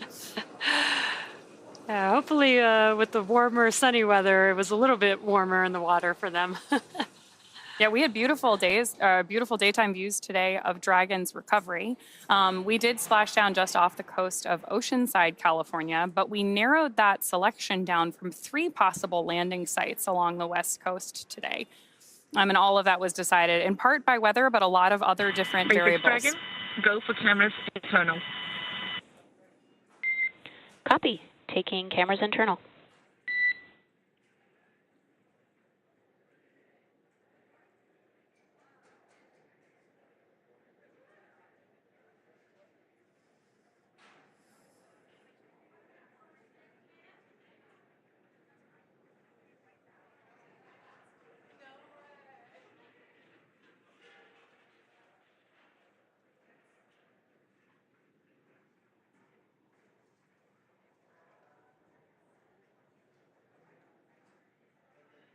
The From 2 crew is still inside of the Dragon capsule, still patiently waiting in their seats. And that is Mission Commander Chun Wang, Vehicle Commander Yannicka McNicholson, Mission Specialist and Medical Officer Eric Phillips, and Mission Pilot Rabia Roga. Waiting for that Dragon hatch to open here momentarily. Before that happens, we're going to translate the Dragon capsule over to the deck that we saw earlier, and the recovery team will then have access to the hatch and be able to open it up and allow the crew members to exit. And Dragon cameras are back on board. Dragon copy. Looking good, guys. Now, before we move forward with, there's our first first view of the crew following splashdown. Everybody looking happy, healthy. The first person to meet with the crew is actually going to be a SpaceX medical officer to continue checking on the health of the astronauts. See some fist bumps there. Everybody's happy to be home. Welcome aboard the recovery vessel. Recovery personnel are completing their final checks. Stand by for translation to the egress platform. Dragon copy. Standing by.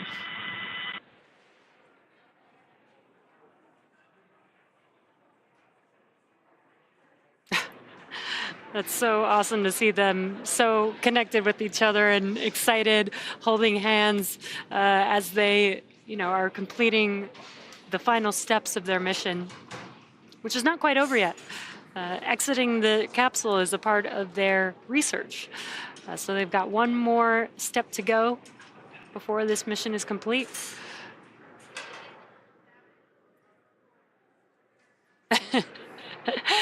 Looks like Rabia is trying to experience what gravity is like again.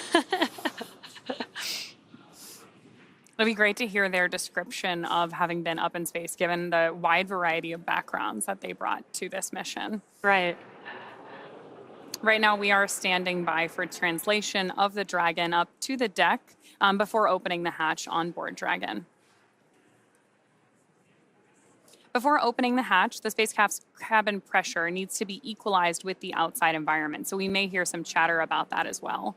Once the hatch is opened, we mentioned it earlier, but that will be our crew's first breath of fresh air since boarding Falcon 9 at the start of their mission on March 31st. The astronauts will egress from Dragon's side hatch, pending spacecraft orientation or translation to the deck on the recovery vessel. Some more views on the left-hand side of your screen of our recovery teams interacting with the capsule, getting everything ready for that translation movement. And on the right-hand side, of course, we have the smiling faces of our promenades.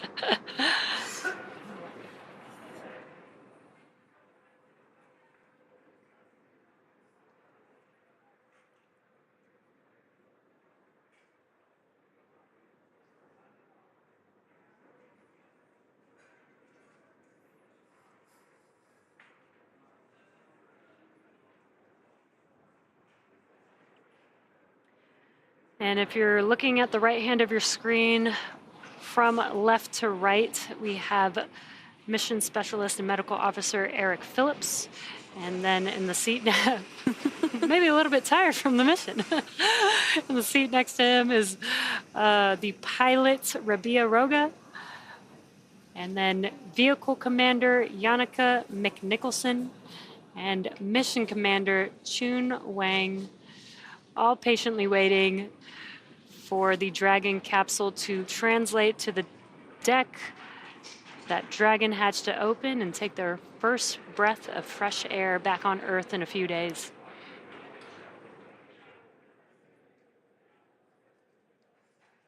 This crew completed just about 55 orbits of the Earth during their mission, passing over the poles roughly every 46.5 minutes.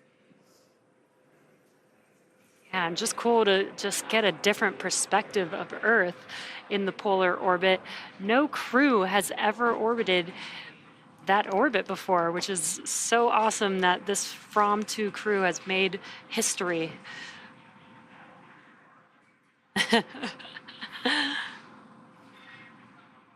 And selfies.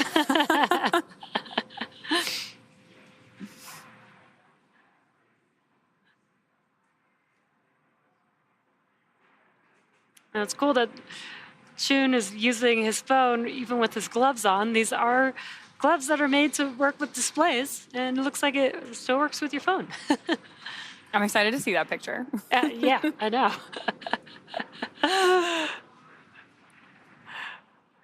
Of course, we do have our crew visors up at this point because we are safely on board Shannon, our recovery vessel. But the space suits really are an extension of the Dragon capsule. So our crew dons them both for ascent and descent and any dynamic phases of flight on board Dragon. So we're getting these great views inside here. It looks like maybe another selfie is happening, which is great.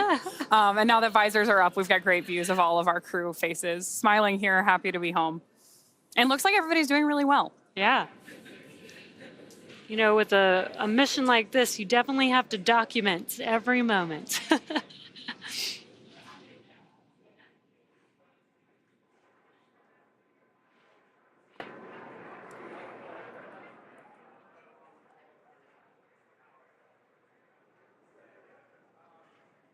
Oh, and there we're seeing great visual of Dragon beginning that translation on the nest up to the deck. There's our recovery team preparing to open up the hatch. Obviously, a medical officer standing by to greet our crew.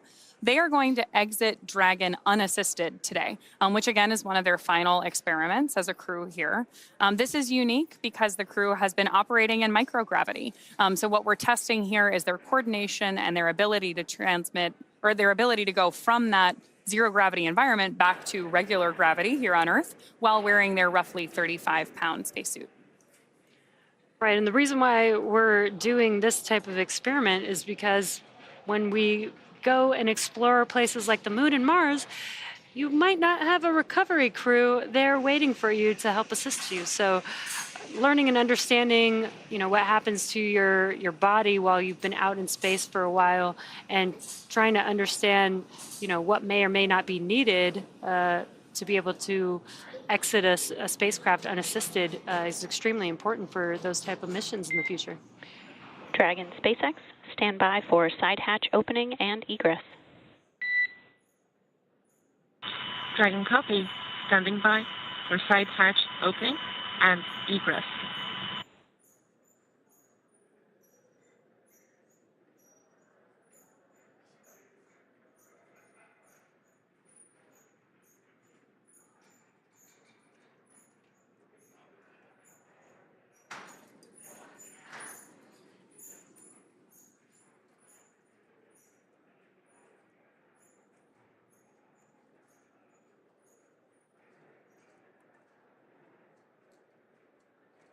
Right now, we're just standing by for that hatch opening so that our crew can exit, which you're hearing us use the word egress. So egress the capsule and get underway with medical checks and following up with additional research, of course, seeing their families.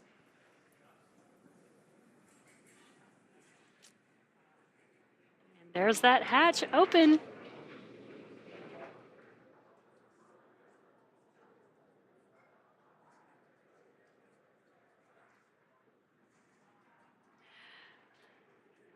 We are What you can see there is we are putting a protective frame around the hatch for when they exit.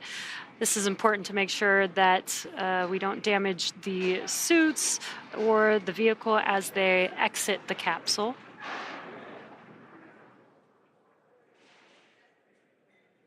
Again, this vehicle is reusable, so we want to maintain the integrity of the vehicle as well as the making sure that the crew is safe as they exit.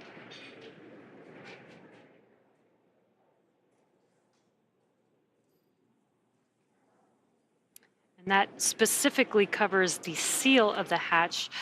That sealing surface is extremely important. As we've been mentioning, that hatch has been closed since Monday, since before they lifted off out into space, and this is the first time it's been reopened since then.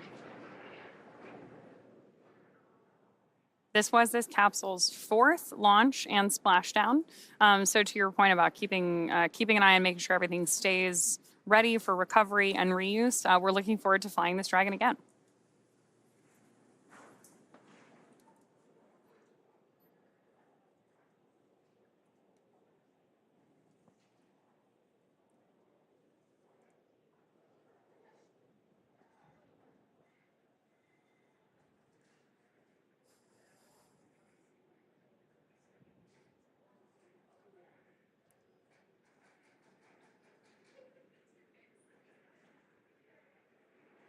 Few more steps here while we're standing by for the egress of our From-2 crew out of their Dragon spacecraft.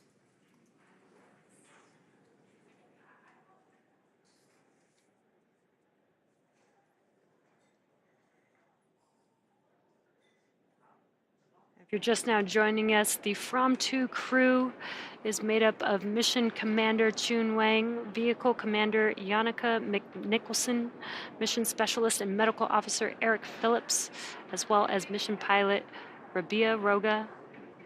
Currently still inside of their seats, inside of the Dragon capsule, and will soon perform their last research experiment of exiting the capsule unassisted.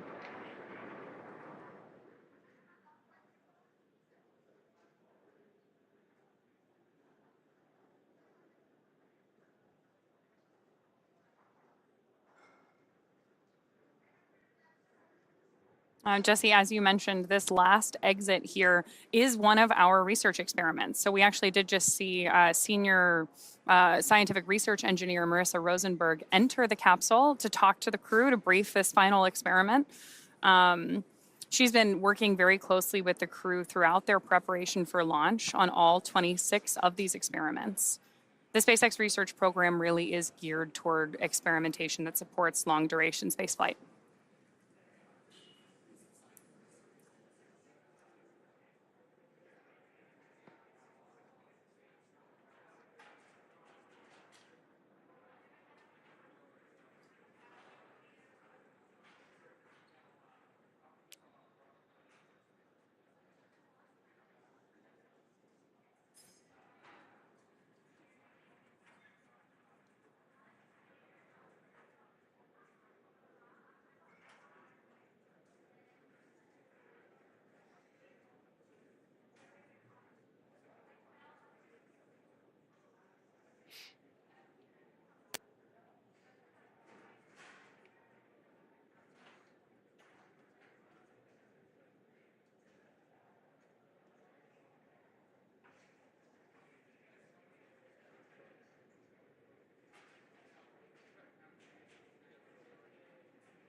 A great view of our From-2 crew just before they exit the spacecraft. And they look very excited. They do look really happy. I think it would be hard not to be coming back from like the first polar mission, people you've known a long time, worked with before. This is a really exciting mission. Yeah, and they've done a lot of great work, a lot of research experiments, and just got to see some of the most incredible views that most people don't get to see out of the Dragon cupola during their time in space.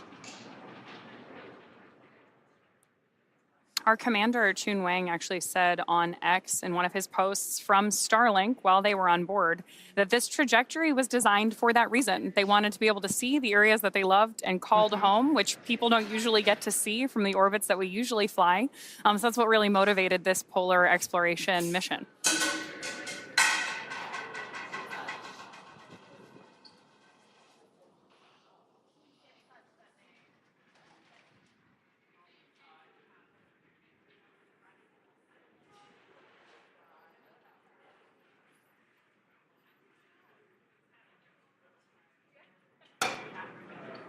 Now, as a reminder, the crew will be exiting the spacecraft unassisted, but the recovery team is there,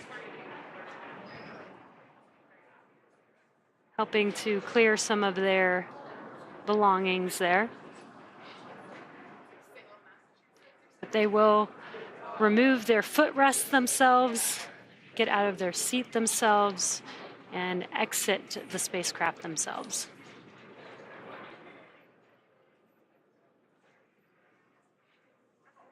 On your screen closest to us is Mission Specialist Medical Officer Eric Phillips. Next to him in the pilot seat is Mission Pilot Rabia Roga. Looks like Rabia is the first one who's going to exit Dragon here.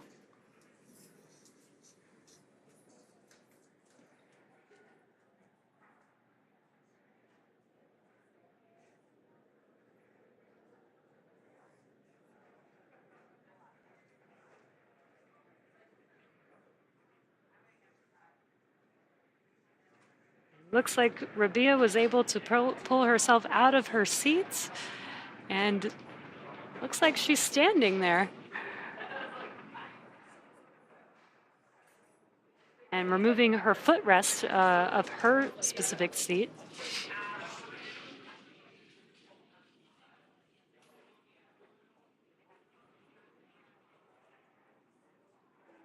Oh, it looks like some cargo, actually.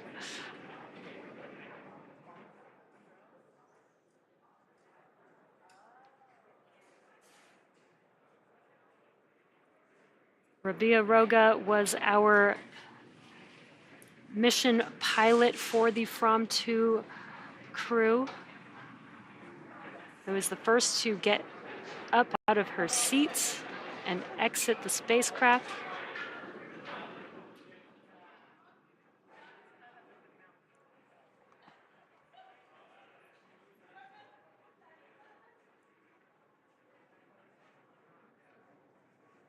This is a really big shift for our astronauts. And there she is. She is standing and very happy and excited. Oh, that's great. Awesome. Mission pilot Rabia Roga of the From-2 crew.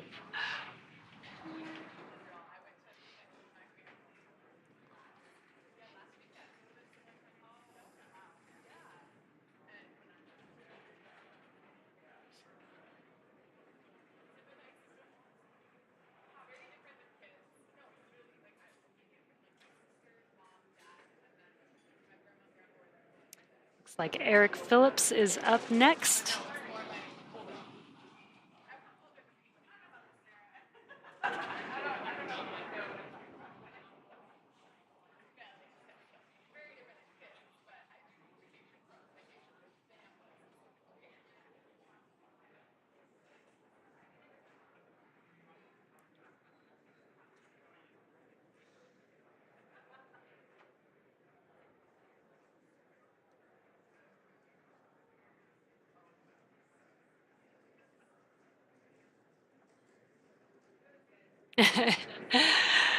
And there's Eric Phillips standing tall. All smiles exiting Dragon. This is great.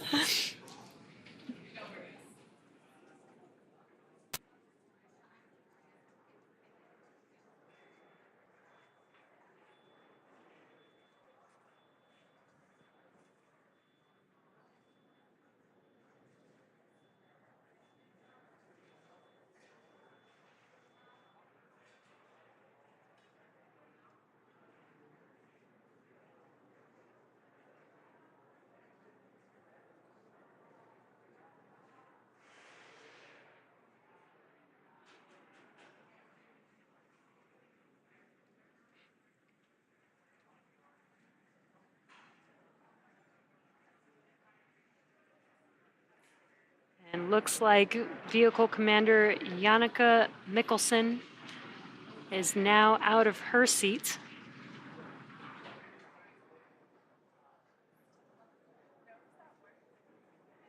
Lifting up some cargo.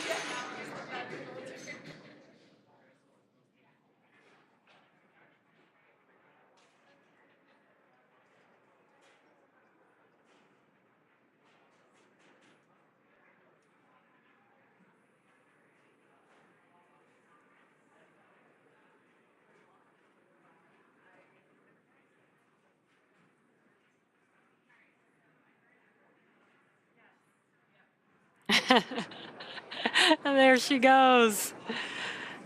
Janneke Mikkelsen. Very, very excited.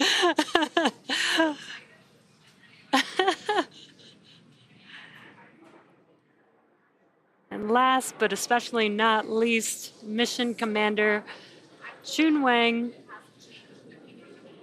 will conclude this final research experiment in a few moments.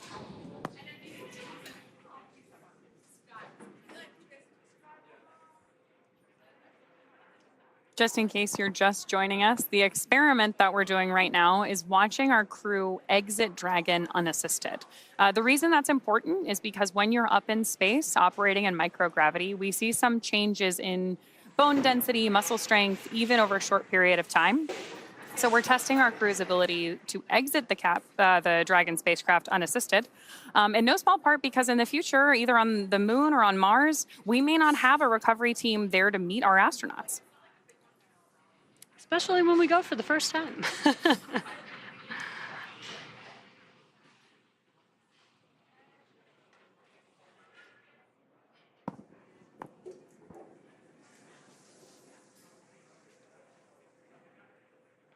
Again, this is our mission commander, Chun Wang, exiting Dragon.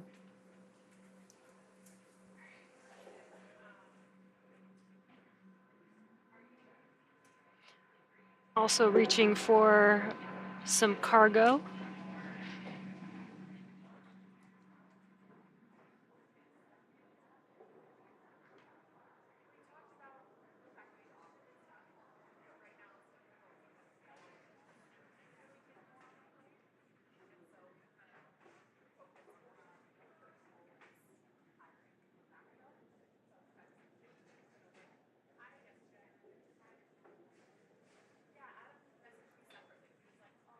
And Mission Commander Chun Wang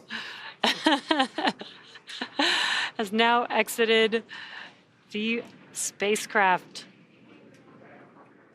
What an awesome team, awesome mission, and a diverse group of experience. Excellent mission. This was an awesome, very unique and different experience, and I can't wait to hear more from the crew and what their experience was like on orbit. Now with our From-2 crew now safely back home on Earth and getting checked by our medical team, the crew will next be catching a helicopter flight back to shore, and soon they'll rejoin their families. Over the past 4-day mission, From-2 became the first human spaceflight to orbit Earth's polar regions. The crew conducted 22 research experiments while in orbit, including research studies and experiments designed to advance both human health here on Earth and during long-duration spaceflight. And over the course of the mission, the crew achieved several firsts, including the first X-rays to be taken in space, opening the door to a vast array of clinical research and engineering applications. From 2 was also the first time exercise has taken place on Dragon, and the crew performed the first ever study to grow mushrooms in space, with the goal of helping astronauts meet their nutritional needs on long-duration space missions like those to Mars. And today was the first time a Dragon crew was recovered on the West Coast. So many incredible firsts. Thank you so much for joining us this week for the From 2 mission. And as always, make sure to check x.com/SpaceX for updates. I'm Jessie Anderson. And I'm Ronnie Foreman. Thanks so much for joining us. Have a great weekend.